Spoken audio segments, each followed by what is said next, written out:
Me too. We were talking about railroads and how they might impact, one, your job bid, the different permits you have to get, the fines you might face if you don't follow the railroad regulations. Right. So,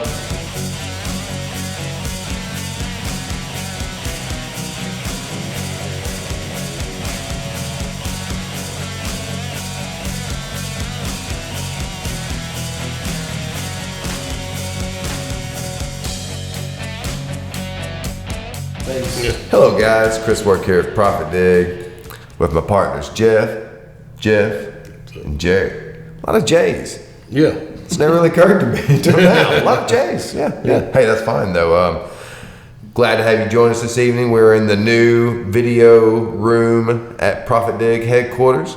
So you'll be seeing these digs for a while longer. We still got some work to do, but this is it for now. So check us out, ProfitDig.com. Got some good topics coming up for you. And Jeff, I'll turn it to you.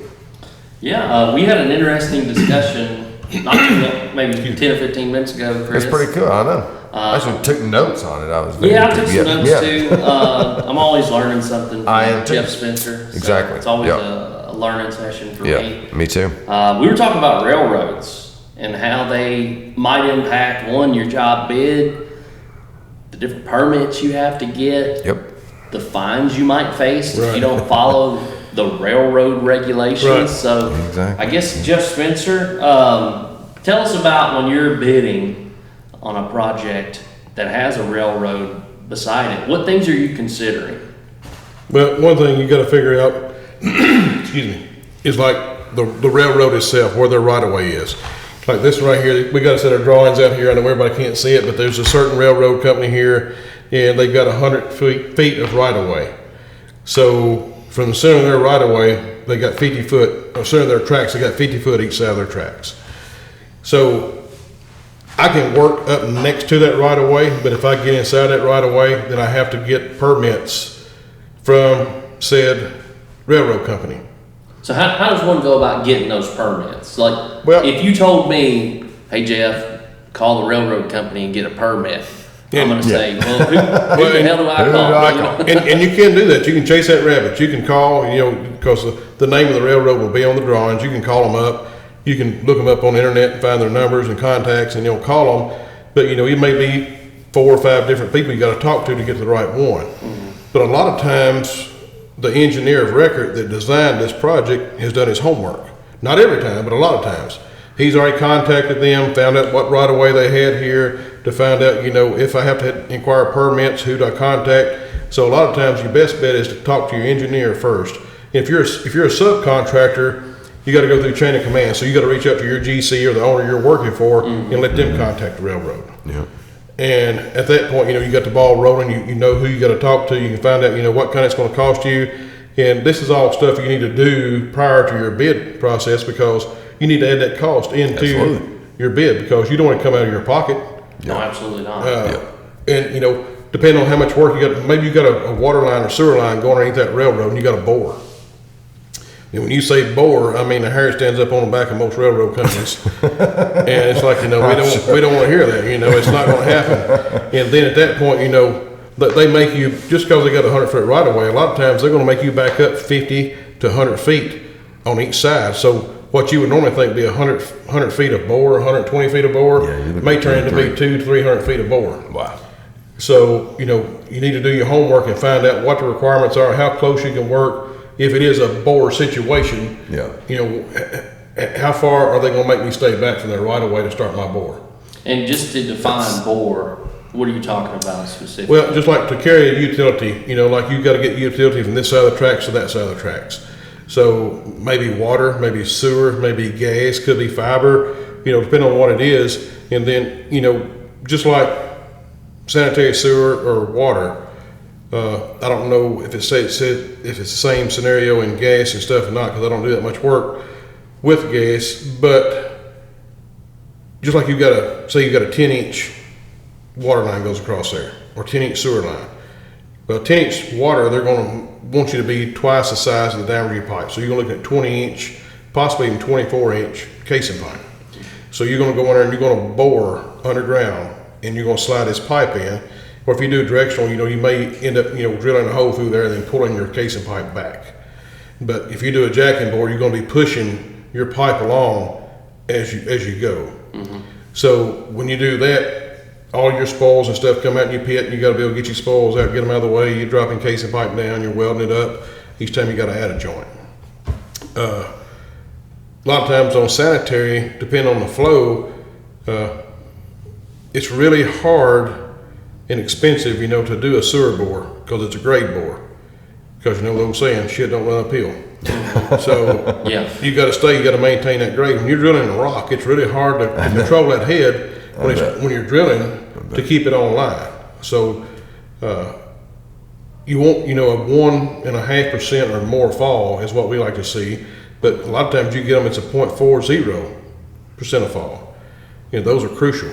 So a lot of times what we'll do, if they call for, just say a 16, you got an inch sewer line, say they call for a 16-inch casing pipe, a lot of times we'll do a 24 or 30-inch casing pipe for our own benefit. In case something doesn't come out, I've got room that I can run some flow fill concrete in there and level that up to get to the flow I need it on. Yeah, that makes sense. So that's a good tip for you. Yeah. So what different kinds of types of permits would you need? Would you need a boring permit? No, well, it's just most time with the railroad, you just need a permit to get inside the right of way. To get in the right of way. Yeah, and the duration determines, usually what that's going to cost. And then also, for those of you that have never dealt with the railroad, they're going to make you pay wages for a flagger. The flagger works for the railroad.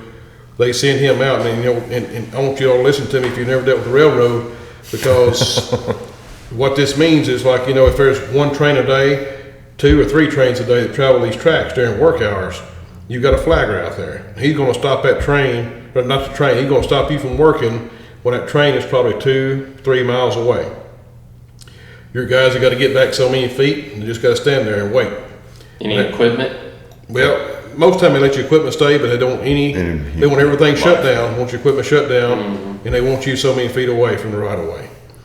When a train, and it doesn't make sense because a lot of times that flagger, if it's a flat track, no build up or anything, he'll stand right there outside the tracks, but you got to be so many feet away.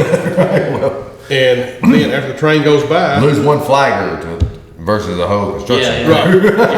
He's a martyr. He's a martyr, right? Exactly. But after the train comes through and the last car goes through, generally he's always got a walkie-talkie. I don't know if he's talking to the engineer in the train or who he's talking to. But generally he'll get a signal after the train's gone, the last car is 2 or 3 miles down the track. Yeah. You can go back to work.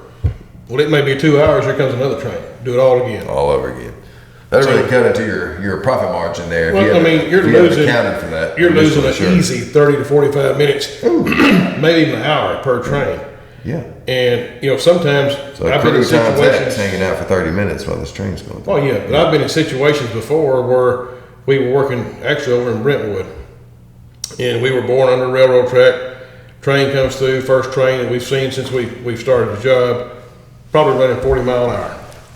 I'm like, this really ain't that bad. Next train comes through, kind of similar. Well, that day finished, the next day come back, first train, 30, 40 mile an hour. Had another train come by, and I probably had enough time to walk all the way around that train from end to end before it ever got past there. Yeah. He'd be lucky if he was doing 5 mile an hour. He was crawling. And we were shut down for 45 minutes waiting on that one train to go by. Wow. Yeah. But you have to. Yeah. Well, and it was like 9:30 in the morning, maybe 9:45, something like that. You took lunch. We went and took early lunch. I'm like, let's go ahead and get our lunch over with. We're wasting too much time. Yeah. Well, gosh, this is pretty crazy information. Yeah. And I appreciate you sharing it. And I'd like to keep going personally. Do we need to Keep going. producer man, what do we need to do? Yeah. Okay. Yeah, I still have some comments on this topic I would like to explore. Okay. You get 5? All right. Yeah, so we were also kind of discussing, Jeff Spencer, what if you just choose not to get your permit, not to inform the railroad? What happens then? Nothing. Nothing happens, right, Jeff? No.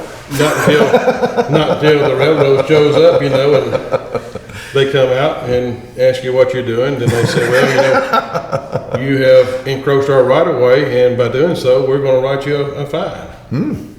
And like a $500 fine or $1,000 fine or. No, it would, it can be in the thousands of dollars. I mean, it's not I know a couple situations where it's been $20,000+, for a fine. And just because you didn't, it's more or less to me, in my opinion, I don't know why they have to be so strict on their fines, but I think it's just to make a point to make you remember the next time I work around the railroad, I'm going to make sure that I call. Mm-hmm. Oh yeah, and I'm sure they're setting an example for sure. Yeah. Well, it probably has something to do with liability and insurance. Oh, if you're too close and train derails and somebody dies. And on that same project we was talking about, just a few miles down the road, they had an incident, and the flagger that was up there with us, I don't know what happened, or anything else, but he told us, he said that's probably like $100,000+ fine. Wow. Yeah. $100,000 in a day. Yeah, I don't know what they were doing, I don't know how extent the work was, but as a small subcontractor, if you were the one that breached whatever that contractual agreement was or that permit was, But you had to pay $100,000. That could cripple small contractors. Yeah. Well, it depends on the size of the job. that may be all your profit. It could have been all your profit. Yeah. And exactly. And maybe you're new and just getting started out. That's a rough way to start a business. Your very first job, and you lose all your profit. Absolutely. And it's going to be hard to explain to your banker. Yeah. Well. Get slapped on the hand by the railroad and get your ass whooped by the banker. Yeah, and now you also mentioned that these flaggers, like if the railroad company cannot supply a flagger, you have to wait. Yeah. And you got to give them, it's important to have a good schedule, when you start your work, because I've been in situations myself that I can speak from that where we told them we was going to need a flagger for 2 weeks. Well, in 2 weeks' time, they pulled that flagger and we weren't done and working in their area. They're like, well, this is all the time we had allotted for him. So we'll have to get you one. We'll let you know when we have another flagger out there. One available. And I think it was like a week and a half. I believe it was. Lost production time. Lost production, yeah. Wow. Then we had to wait. Well. So what have we learned here for our viewers? Kids, do not mess with the railroad. No. Do not. Get your permits, contact your engineer's record, your GCs, whoever it might be you're working with. Get the details, save your butt a bunch of cash should something come up. Jeff Gibbons, Jeff Spencer, thank you so much. Appreciate it. We'll see you next time. Hey, if y'all found this useful, please follow. Follow, click like, and subscribe on YouTube, and all that good stuff. I know. We're just trying to help y'all be more successful. Exactly, yeah. ProfitDig.com. We'll see you there. See y'all.